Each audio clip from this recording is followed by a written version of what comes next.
कैसे हैं आप सब। आप सभी का आपके अपनी YouTube channel sociology with Sangeeta में मैं संगीता स्वागत करती हूं।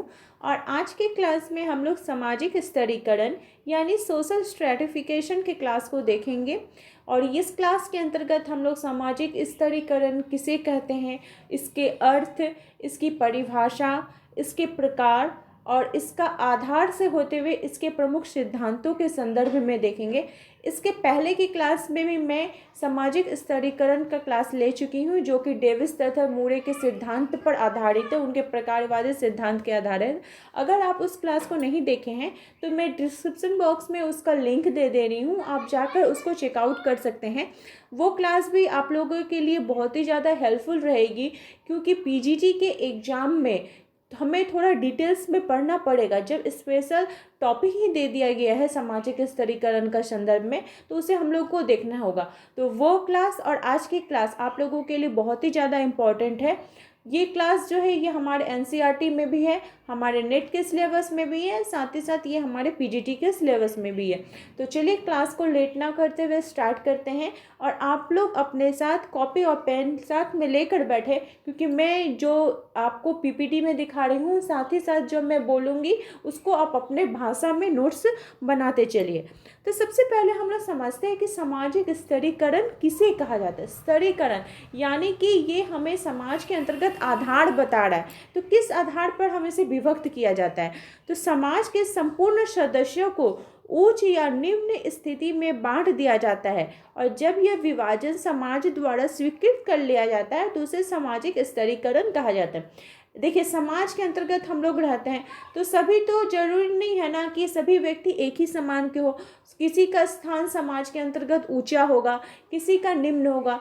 कोई अपना एडुकेशन के हिसाब से, कोई आर्थिक स्थिति से, कोई जाति या धर्म से समाज के अंतर्गत हर व्यक्ति का अपना अपना स्थान है। तो समाज के में जो ये विभेदीकरण का आधार है और समाज के लोगों को जो ये ऊंच नीच के क्रम में रखने की जो प्रक्रिया है, उसको ही क्या कहा जाता है, सामाजिक स्तरीकरण कहा जाता है। तो सामाजिक स्तरीकरण का अर्थ हो गया कि वह प्रक्रिया जिसमें व्यक्तियों के समूह को उच्च एवं निम्न स्थिति में विभक्त कर दिया जाता है, और जब यह विभाजन समाज द्वारा स्वीकार कर लिया जाता है तो उसे सामाजिक स्तरीकरण कहते हैं। देखिए, आज का क्लास थोड़ा सा आप लोगों के लिए लंबा रहेगा, लेकिन अगर आप आज के क्लास को देख लेते हैं तथा डेविस तथा मूरे का सोशल स्ट्रैटिफिकेशन का सिद्धांत को देख लेते हैं, तो आपको कहीं और जाने की जरूरत नहीं पड़ेगी। पूरा जितना भी सोशल स्ट्रैटिफिकेशन का थ्योरी है मैं इन क्लासों में बता चुकी हूँ। तो अब हम लोग देखते हैं कि सामाजिक स्तरीकरण की परिभाषा क्या है। तो देखिए, सदरलैंड और वुडवर्ड के अनुसार सामाजिक स्तरीकरण का आधार क्या बोला जा रहा है। साधारण शब्दों में वे बताते हैं कि वह अंतःक्रिया अथवा विभेदीकरण की प्रक्रिया जिसमें कुछ व्यक्तियों को दूसरे व्यक्तियों की तुलना में उचित स्थान प्राप्त होता है, उसे सामाजिक स्तरीकरण कहते हैं। तो इनके परिभाषा से भी हमें यही पता चल रहा है कि समाज में जो उच्च नीच की स्थान की जो परंपरा है उसे सामाजिक स्तरीकरण बोला जा रहा है। इसी संदर्भ में पार्सन्स महोदय बताते हैं कि सामाजिक स्तरीकरण वह प्रक्रिया है जिसमें किसी सामाजिक व्यवस्था में व्यक्तियों को ऊंच नीच के क्रम विन्यास में विभाजन किया जाता है। किसको किया जा रहा है, व्यक्तियों को किया जा रहा है।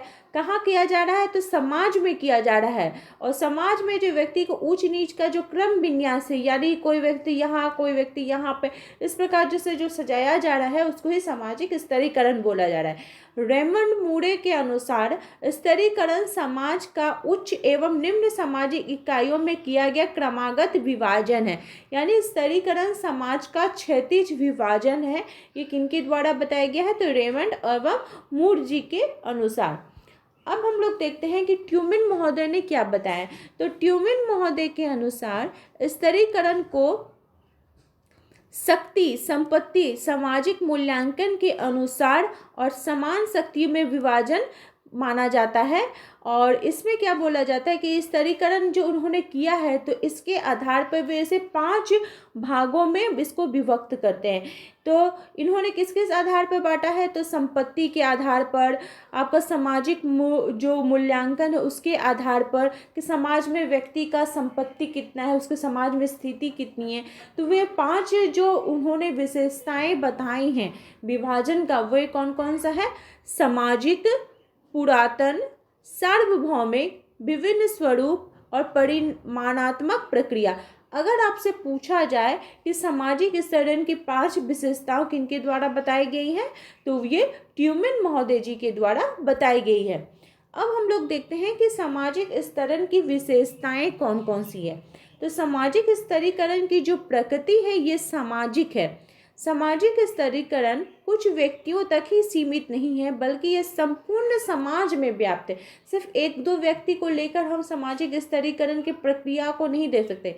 ये आपका अनंत काल से चला आ रहा है और ये अभी फ्यूचर में भी ये चलते ही रहेगा। तो सामाजिक स्तरीकरण को समझने के लिए आपको क्या बोला जा रहा है कि समाज में व्यक्ति को जो विभिन्न पद एवं परिस्थितियां प्राप्त होती हैं, जैसे सामाजिक समताएं, जैसे धर्म, शिक्षा, परिवार, विवाह, राजनीति आधार पर जो स्तरीकरण उत्पन्न होता है उसे सामाजिक स्तरीकरण कर रहा है। तो सामाजिक स्तरीकरण की प्रकृति कैसी होगी, सामाजिक होगी। सेकंड में बात करते हैं कि सामाजिक स्तरीकरण प्राचीन पद्धति है। मैंने जैसे आपको अभी बताया कि सामाजिक स्तरीकरण की जो प्रक्रिया है ये प्राचीन काल से ही चली आ रही है और समाज में अति प्राचीन काल से ही विद्यमान रहा है। मार्क्स की मान्यता है कि प्रत्येक युग में समाज में 2 वर्ग रहे हैं। कार्ल मार्क्स जी क्या बताते हैं कि कोई भी अगर समाज ले लीजिए, आप कोई भी हिस्ट्री उठा लीजिए तो उसमें क्या बोला जा रहा है कि एक श्रमिक वर्ग है और दूसरा पूंजीपति वर्ग है। तो इस प्रकार वर्ग स्तरीकरण प्रत्येक समाज में सदैव विद्यमान रहा है। कार्ल मार्क्स जी ने इसे पहले ही बता दिया है कि समाज में 2 प्रकार के जो वर्ग हमें देखने को मिलते हैं। थर्ड बात की जा रही है सामाजिक स्तरीकरण प्रत्येक समाज में पाया जाता है। आदिकाल से लेकर आज तक कोई भी ऐसा समाज नहीं है जिसमें स्तरीकरण ना पाया जाता है। इसके आधारों एवं स्वरूपों में अंतर हो सकता है, लेकिन सामाजिक स्तरीकरण की जो प्रक्रिया है ये समाज में हमेशा ही विद्यमान रहती है।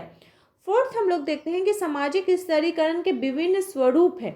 सामाजिक स्तरीकरण की जो प्रक्रिया है वो समाज के अंतर्गत हमें विभिन्न स्वरूपों के माध्यम से देखने को मिलती हैं। विश्व के सभी समाजों में और सभी कार्यों में सामाजिक स्तरीकरण का समान स्वरूप नहीं है, लेकिन देश एवं काल के अनुसार इनके अनेक स्वरूप हमें देख सकते हैं।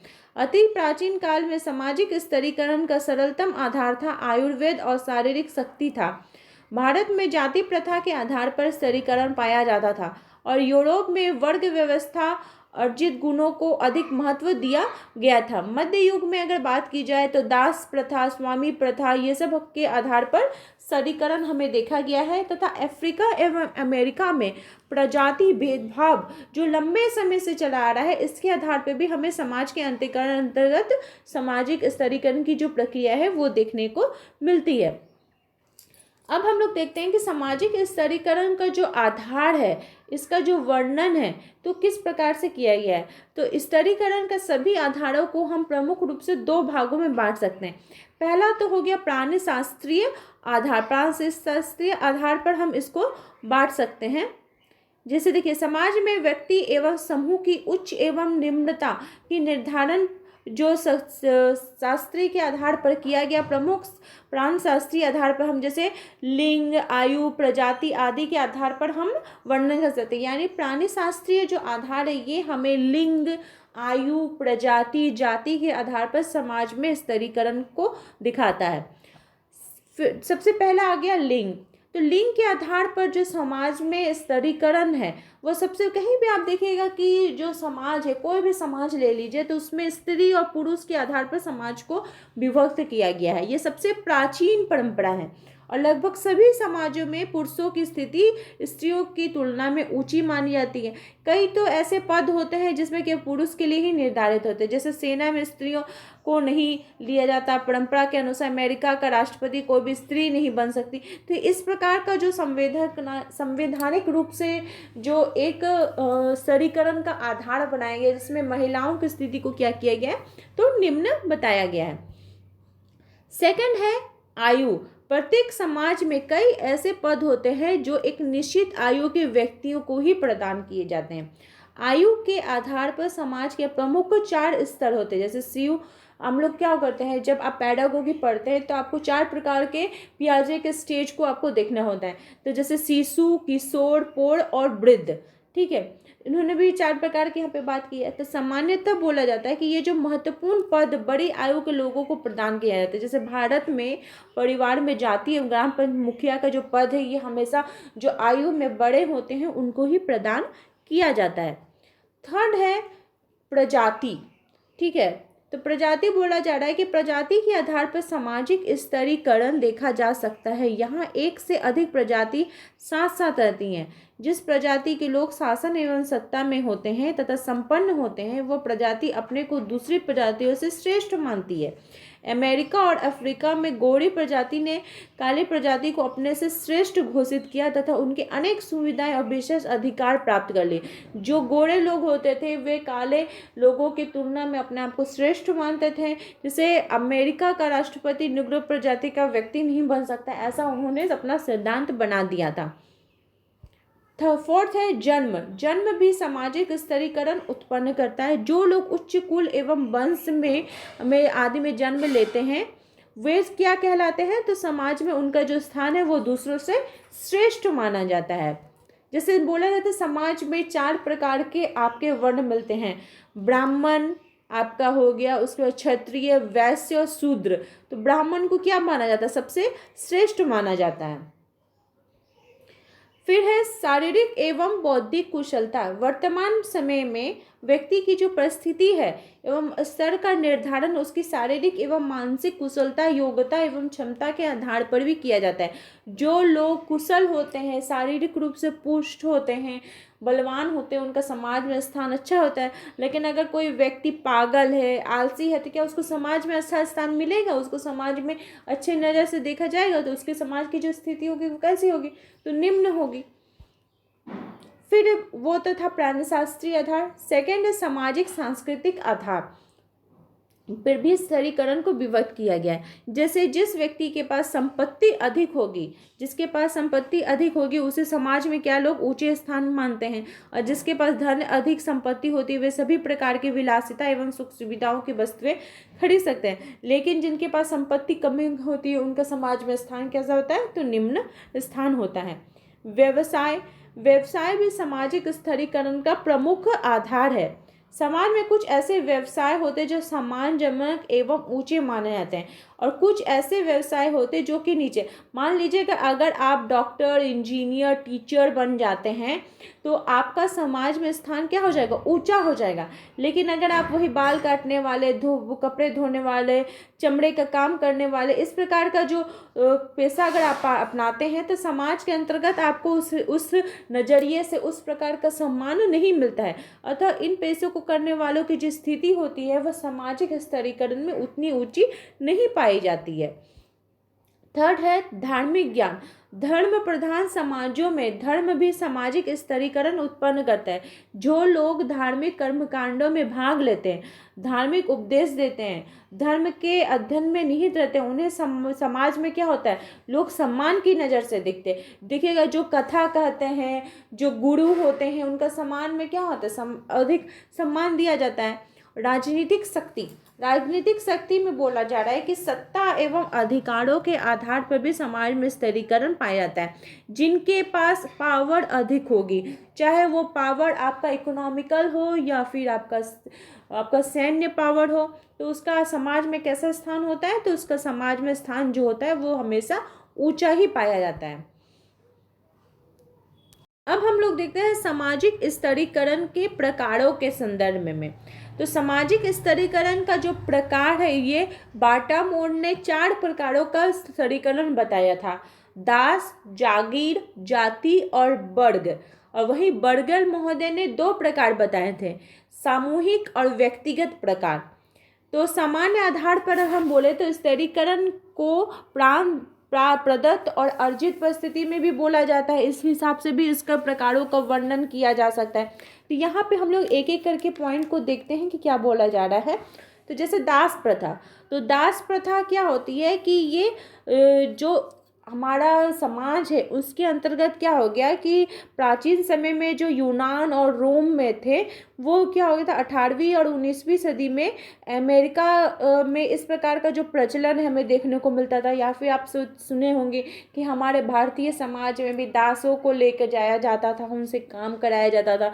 तो जो लोग दास होते थे उनका समाज में स्तरीकरण कैसा होता था, तो स्तरीकरण उनका निम्न पाया जाता था। जागीर, जागीर प्रथा का जो प्रचलन है ये मध्ययुगीन यूरोप में रहा है, जिससे प्रथा एवं कानून की मान्यता प्राप्त थी। जागीर प्रथा में 3 वर्ग मुख्य थे: पादरी, सरदार और जनसाधारण। ये 3 हमें देखने को मिलते थे, ये 3 प्रकार के। और वर्ग इनकी जो जीवन शैली थी वो ऊंची थी, इनका समाज में स्थान बहुत ऊंचा था, पादरियों का स्थान ऊंचा था। उस समय जो राज्य में चर्च थे वो राज्य के अधीन थे, और वहाँ पे जो पादरी रहते थे उनका समाज में सर्वोच्च स्थान था और उनको बहुत ही सम्मान की नज़र से देखा जाता था। जो सरदार होते थे उनका भी समाज में बहुत अच्छा स्थान था, जो घर के मुखिया थे उनको सरदार माना जाता था। तो थर्ड है बंध स्तरीकरण यानी जाति प्रथा। तो बोला जाता है ना कि जो व्यक्ति जिस जाति के अंतर्गत जन्म लेता है वो उसी जाति का ही कहलाता है। तो जब हम जातिगत संस्तरण पर चर्चा करते हैं तो हमारा जो ध्यान है वो भारतीय जाति व्यवस्था की ओर जाता है। इसका कारण यह नहीं है कि केवल भारत में ही जाति प्रथा पाई जाती है, बल्कि यह पूर्ण रूप से सभी जगह विद्यमान है, हमें कहीं न कहीं देखने को मिलती ही है। कहीं आपको गोरे और काले के रूप में देखने को मिलेगा, तो भारत में कहीं जाति और धर्म के आधार पर आपको जाति प्रथा देखने को मिलेगी। फोर्थ है खुला स्तरीकरण यानी सामाजिक वर्ग।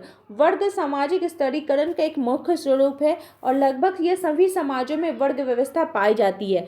सामाजिक परिस्थिति वाले व्यक्ति के समूह को एक वर्ग कहा जाता है। अब सवाल उठता है कि वर्ग किसे कहते हैं। तो वर्ग किसी भी आधार पर समाज में समूहों का निर्माण वर्ग करता है। ठीक है, वर्गों का आधार आर्थिक ही नहीं बल्कि सामाजिक सांस्कृतिक भी होता है। वर्ग को परिभाषित करते हुए आगमन लिखते हैं कि एक सामाजिक वर्ग ऐसे व्यक्तियों का योग है जिनकी एक समाज में अनिवार्य रूप से समान स्थिति हमें देखने को मिलती है। अब हम लोग देखते हैं सामाजिक स्तरीकरण के प्रमुख सिद्धांत। तो सामाजिक स्तरीकरण की अगर बात की जाए, इनके आधारों की बात की जाए, तो मार्क्स ने पूंजीवादी और सर्वहारा में से बांटा है। सोरोकिन महोदय ने राजनीतिक, आर्थिक, व्यवसायी आधार पर बांटा है।